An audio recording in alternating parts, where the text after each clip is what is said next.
Olá, graça, paz e alegria.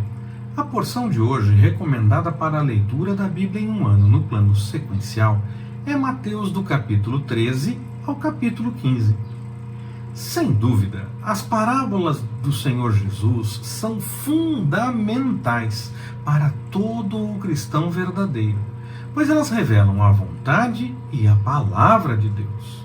E também permitem o cumprimento de uma profecia que está registrada lá no livro de Isaías, no capítulo 6, versículo 9. Você pode conferir depois. Isaías, capítulo 6, versículo 9. Em alguns casos, as pessoas, quando estão diante de uma parábola, confundem as ideias e os ensinamentos apresentados por essa parábola. As pessoas às vezes acreditam, eu vou citar aqui como exemplo uma parábola da porção da leitura do dia de hoje. As pessoas acham que é possível, por exemplo, discernir o joio e o trigo. E a parábola diz que não. A parábola recomenda que o crescimento do joio e do trigo deve acontecer junto, eles devem crescer juntos. Não manda reconhecer o joio, não diz que nós seremos capazes de reconhecer o joio e que podemos arrancar esse joio. O texto não diz isso. As pessoas às vezes parecem seguir mais as ideias dos fariseus, porque se querem se afastar do joio, então querem ficar longe dos pecadores, é claro. Porque corrompe, há um pouco de fermento, vai corromper se fizer as coisas erradas, tem que tomar cuidado para não andar no mesmo caminho e essa coisa toda. Mas essa era a atitude dos fariseus. Isso não quer dizer que nós não temos que tomar cuidado. Mas os fariseus se afastavam. Jesus não, Jesus ele se aproximava e disse que nós devemos ser sal e luz para esses que ainda caminham ainda estão trilhando o caminho errado. E essas pessoas devem olhar para nós e ver, a partir do nosso testemunho, a possibilidade de uma vida diferente. E também no nosso anúncio, na nossa pregação. Nós precisamos conviver com essas pessoas. É fato que nós precisamos confrontar o que é dito com relação à própria palavra. Muitas coisas são ditas como se estivessem na Bíblia, que não estão. Os entendimentos parecem fazer sentido, parece uma coisa boa, mas está completamente fora do que o texto bíblico realmente apresenta. Nós precisamos confrontar isso. Alertamos a pessoa que por qualquer motivo esteja vivendo algo contrário à palavra do Senhor, aquela que já conhece a mensagem do Evangelho e ainda assim segue por um caminho diferente, por um caminho estranho, nós alertamos. Como muitos textos do Novo Testamento, cartas de Paulo e tudo mais, se alguém não quer deixar o erro depois que é alertado que está fazendo algo fora da vontade do Senhor e contra a própria palavra, nós alertamos contra aquele testemunho para que fique claro que aquilo não está de acordo com a palavra. Mas isso não é arrancar. Conhecer os frutos é se preocupar, é estar pronto a ajudar se a pessoa precisar de ajuda para mudar, dar a devida instrução, alertar outras pessoas para tomarem cuidado quando não há resultado em alertar contra o erro que está sendo cometido. Essas coisas sim, nós vemos isso sendo fundamentado na palavra, mas isso não quer dizer arrancar, isso não quer dizer simplesmente tirar. Até tem um texto na carta de Paulo aos Coríntios que nós, permitindo o Senhor, nós vamos chegar lá. As pessoas interpretam aquele texto a respeito de Paulo dizer de entregar para o diabo, entregar para Satanás, como se fosse simplesmente, agora acabou, nós não queremos mais saber desse. Nós vamos ver o texto. Aguarde, se o Senhor assim nos permitir, nós chegaremos lá e nós vamos ver o que o texto realmente diz. Espere, pode ter uma surpresa aí. Claro, nós tomamos cuidado, nós vemos os frutos, nós observamos se tem coerência com o que a palavra realmente revela. O Senhor tem compromisso com a sua palavra e não com as mais variadas interpretações ou que as pessoas acham que é legal, é agradável, é certo. O Senhor tem compromisso com a palavra dele. Então nós alertamos quando alguém está fazendo algo errado, se essa pessoa não quer deixar o caminho, alertamos outros para tomarem cuidado com esse testemunho. Mas ainda assim o Senhor, no devido tempo, pode, dentro deste entendimento, ele pode tocar o coração da pessoa e a pessoa mudar o caminho em algum momento enquanto houver chance. E ela se acertar com o Senhor, corrigir o erro. No entendimento que aquele texto de Coríntios seria entregou para o diabo, acabou, então não teria como fazer isso. Mas será que o texto realmente diz isso? dentro do entendimento que nós estamos trabalhando agora, não é isso. Dentro do entendimento é tomar cuidado, sim, mas não arrancar. Nós não tiramos, não dizemos que está completamente perdido e não tem mais jeito de haver correção de forma alguma. Nós cremos que o Senhor pode mudar aquele coração. Só não há realmente jeito quando a pessoa rejeitou até o último momento. É como nós cremos. Claro que há situações em que parece que não tem jeito, mas o Senhor pode tocar aquele coração e mudar alguma coisa no momento devido. Por isso, então, o joio continua crescendo junto com o trigo. Nós não arrancamos, ainda que haja necessidade de fazer algum alerta contra o que é vivido ou pregado, que não está de acordo com a palavra, apesar da pessoa achar que está, ou até alertarmos outras pessoas a tomarem cuidado com aquela pregação ou aquele testemunho, porque a pessoa não quis dar ouvidos e mudar de vida. Com relação a não se misturar com os pecadores, nós temos que ser sal e luz, nós temos que levar a mensagem também a essas pessoas. Nós continuamos na condição de pecadores, nós apenas temos consciência de que, se não tomarmos cuidado, caminhamos para essa direção do erro, do pecado, e que carecemos então da graça, e buscamos no Senhor o caminho certo para viver. Não há uma pessoa que possa achar que eu sou completamente santo e não vou me misturar com esta gentalha. Não é desta forma que as coisas acontecem. Os fariseus até pensavam que deveria ser assim, mas Jesus nos ensina que é diferente. Temos que tomar cuidado, claro, para não nos corrompermos, não fazermos as mesmas coisas erradas, não sermos influenciados. Antes, devemos ser luz e sal. Nós devemos influenciar e levar a mensagem do Senhor àqueles que precisam se converter dos seus caminhos errados e deixar o pecado. Quando nós entendemos as coisas do Senhor, ainda podemos notar muitas coisas na nossa vida que contrariam o reino. É muito fácil olhar o texto bíblico e ver no outro o testemunho que vai na direção contrária ao que a palavra realmente revela. Mas nós precisamos olhar para nós mesmos, devemos examinar a nossa vida, a nós mesmos. Nós podemos encontrar coisas boas e ruins em nós mesmos quando nós confrontamos com a palavra as nossas atitudes. São conhecimentos novos e conhecimentos velhos. Os conhecimentos novos são aqueles que nós adquirimos buscando a vontade do Senhor e o conhecimento da sua palavra. Os conhecimentos velhos são as coisas que vêm da nossa bagagem de vida, as coisas que muitas vezes parecem até boas, ou aquelas que a gente tem certeza que são ruins e são erradas, ou outras que nós até pensamos que podem parecer boas, mas na verdade não estão de acordo com a palavra. Então, nós precisamos deixar aquelas coisas que são velhas, aquilo que nós já tínhamos como conhecimento. Não podemos misturar esses conhecimentos, achar que dá para fazer uma boa mistura e dar tudo certo. Não. Isso é um grande problema. Nós precisamos deixar de lado as coisas velhas, deixar de lado aquilo que era nosso conhecimento antes e termos a consciência de que precisamos buscar as coisas de acordo com a vontade do Senhor, e deixando essas coisas, nós devemos seguir para o caminho de acordo com a vontade do Senhor. Não é para misturar e achar que dá certo. Nós devemos deixar aquilo que nós fazíamos e que não está de acordo com a palavra e ir sempre na direção da vontade do Senhor.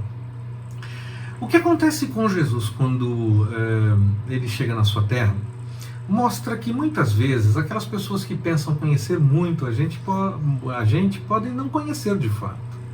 Podem achar que nos conhecem de verdade, mas não ser bem assim. O mesmo aconteceu com Davi.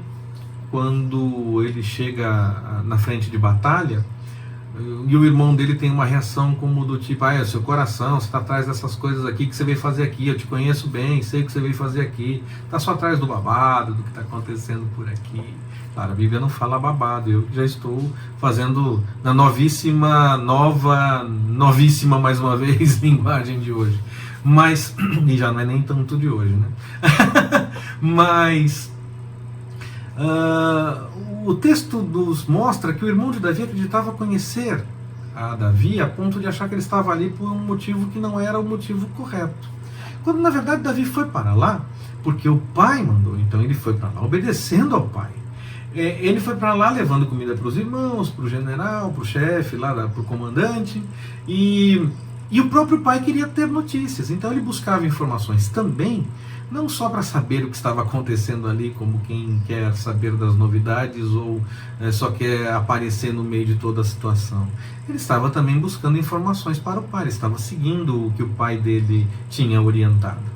E o seu coração, bom, a Bíblia diz que ele era o homem segundo o coração de Deus. Ele foi escolhido para ser rei exatamente por ser uma pessoa maleável a ponto de, mesmo tendo seus erros, mesmo sendo humano, ser capaz de reconhecer os erros e buscar a vontade do Senhor quando esses erros aconteciam. Ele poderia cometer, lemos na sua história que cometeu erros, cometeu pecados e ainda assim, quando foi confrontado, não tentou virar a história contra ou fazer parecer que não era bem assim. Ele assumiu a sua condição e buscou a vontade do Senhor. Então, quando alguém disser que nos conhece e falar alguma coisa a nosso respeito, a primeira coisa que nós devemos fazer é analisar realmente o que está sendo falado e com sinceridade, se houver algo errado na nossa forma de agir, na nossa forma de encaminhar as coisas, devemos corrigir, é claro. Mas quando for uma coisa falada sem sentido, for uma difamação, algo que mostra que na verdade a pessoa não nos conhece, nós não devemos ficar chateados por conta disso simplesmente. Nós devemos fazer como Jesus. O texto diz que ele não fez muitos milagres, mas não diz que ele não fez nenhum. Ele seguiu fazendo a vontade do Senhor. Se nós nos avaliamos diante do que foi apresentado e notamos que aquilo é fruto de um entendimento errado, que a pessoa na verdade não nos conhece, que está falando uma coisa completamente errada, nós seguimos fazendo a vontade do Senhor. Se houver o que corrigir, nós corrigimos. Mas se não, nós seguimos fazendo a vontade do Senhor como Jesus fez. Ele seguiu fazendo, não fez muitos milagres, mas ele fez. Então ele seguiu fazendo a obra do Senhor. Nós fazemos a mesma coisa, seguimos a direção que o Senhor nos deu. A morte de João, apenas por fazer o certo e falar aquilo que realmente precisava ser falado, nos revela que às vezes as artimanhas que são contrárias à nossa vida podem parecer triunfar. As pessoas normalmente entendem que o Senhor não permite dificuldades ou problemas e que quando isso acontece é falta de fé ou tem pecado. Mais uma vez, se realmente há algo errado na nossa vida e estamos passando por alguma dificuldade e identificamos que há algo errado em nossa vida, devemos corrigir sim diante do Senhor. Devemos nos avaliar com sinceridade. Se não há nenhum erro, nós continuamos confiando no Senhor e seguimos a sua vontade. Seguimos as coisas de acordo com o querer do Senhor. Ele pode nos salvar impedindo que cheguemos até a fornalha. Ele pode nos salvar depois que formos jogados dentro da fornalha e sairmos de lá milagrosamente. Como os próprios Sadraque, Mesaque e Abdenego disseram, se ele pode nos salvar, mas se ele não nos salvar, ele é Deus. Da mesma forma, se não houver salvação dentro dos problemas, não conseguirmos uma solução dos problemas, nós ainda assim esperamos na salvação que temos no Senhor. Nós confiamos que o seu plano será executado. O plano do Senhor não prevê apenas que as coisas vão dar certo a partir do nosso ponto de vista. E o que prevalece são os planos do Senhor. Se nós identificamos que é um erro, nós corrigimos. Ponto. É fato. Temos que ser sinceros diante disso. Mas se não for o caso, se não houver isso, naquele momento específico que estejamos passando por alguma dificuldade, devemos entender que o Senhor está conosco mesmo no meio da dificuldade. E Ele pode, antes da dificuldade, nem permitir que ela aconteça, pode, do meio da dificuldade, nos salvar, trazendo uma solução depois que enfrentamos um tempo de preocupação, de angústia ou de qualquer coisa do tipo, como pode ser que o encaminhamento seja para a morte, que o plano daquele que pensa em tirar a vida seja concretizado. De qualquer forma, nós devemos ter consciência que tudo conta com o cuidado do Senhor, que nós temos a direção dele em todos os momentos quando estamos buscando a sua vontade, que nós contamos com o cuidado dele e que nem mesmo a morte pode nos separar do amor de Deus. Não é só quando as coisas ficam resolvidas e bonitas aos nossos olhos. É legal, é bom e o Senhor pode fazer isso. Mas se chegar aquele que pode matar, aquele que tem poder de tirar a vida, se ele chegar a executar esse plano porque nós estamos fazendo a vontade do Senhor, ele é soberano. Ele vai cumprir o plano que ele tem diante disso. O que for para acontecer, vai acontecer. O Senhor é quem sabe o que deve realmente acontecer. Independente do que acontecer, nada pode nos separar do amor de Deus. Jesus cura, Jesus anuncia, na verdade ele é o próprio anúncio. Ele alimenta, ele abençoa. Jesus é tudo o que cada um de nós precisa. Ele aponta para a realidade da eternidade com o Senhor, mas também aponta para as coisas do dia a dia. Traz soluções para situações que estavam acontecendo na vida das pessoas. Quando Jesus disser para você que deve fazer algo, faça. Como, por exemplo, os discípulos. Ele disse para os discípulos alimentarem a multidão. Esteja, então, sempre com disposição a obedecer ao Senhor e com disponibilidade para fazer aquilo que Ele te chamar a fazer. Ele mesmo vai agir através da sua vida. E até mesmo o impossível vai acontecer se for necessário. Se esse for o plano do Senhor, até o impossível acontece para que o nome dele seja conhecido e glorificado. Quantas vezes nós nos sentimos inabaláveis na nossa fé, revigorados, firmes em um determinado momento e logo depois, alguns instantes depois, algo já nos preocupa. Foi assim com Pedro. Ele confiou a ponto de pisar nas águas e sair andando, mas logo em seguida temeu as dificuldades que estavam ali à sua volta. Mantenha a sua fé, mantenha o foco em Jesus, e você vai continuar vivendo por fé e no milagre de Deus. Mesmo no meio das tempestades, o Senhor cuida de cada um de nós. Não tema, não desvie o foco do Senhor para os problemas. Continue com o seu foco no Senhor e Ele vai te ajudar a passar pelas dificuldades.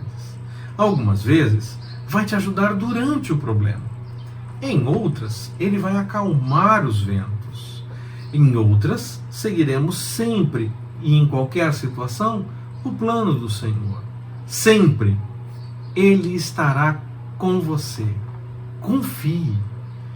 Mais uma vez, nós vemos na porção de hoje Jesus deixando claro que a questão da lei era mais que simplesmente um ritual a ser repetido com ações. Sempre foi além disso. O lavar a mão, por exemplo, serve muito mais como higiene, mas foi associado sim à questão de santidade, de questão espiritual, muito mais, eu entendo, para que se criar o hábito para cuidar também da questão da higiene. Mas é claro que Jesus deixou muito claro naquele momento, ele mostrou naquele momento que o que sai dos pensamentos é muito mais prejudicial do que aquilo que possa entrar caso você não faça uma higiene adequada, e porque o corpo vai eliminar aquilo no determinado tempo. Se aquilo não fizer mal o suficiente para causar um grande problema, aquilo vai ser eliminado no devido tempo. Então, o problema maior era o que vem de dentro, que sai do coração, e não aquilo que entrava a partir de uma sujeira que viesse por falta de higiene. Mas era necessário ter higiene.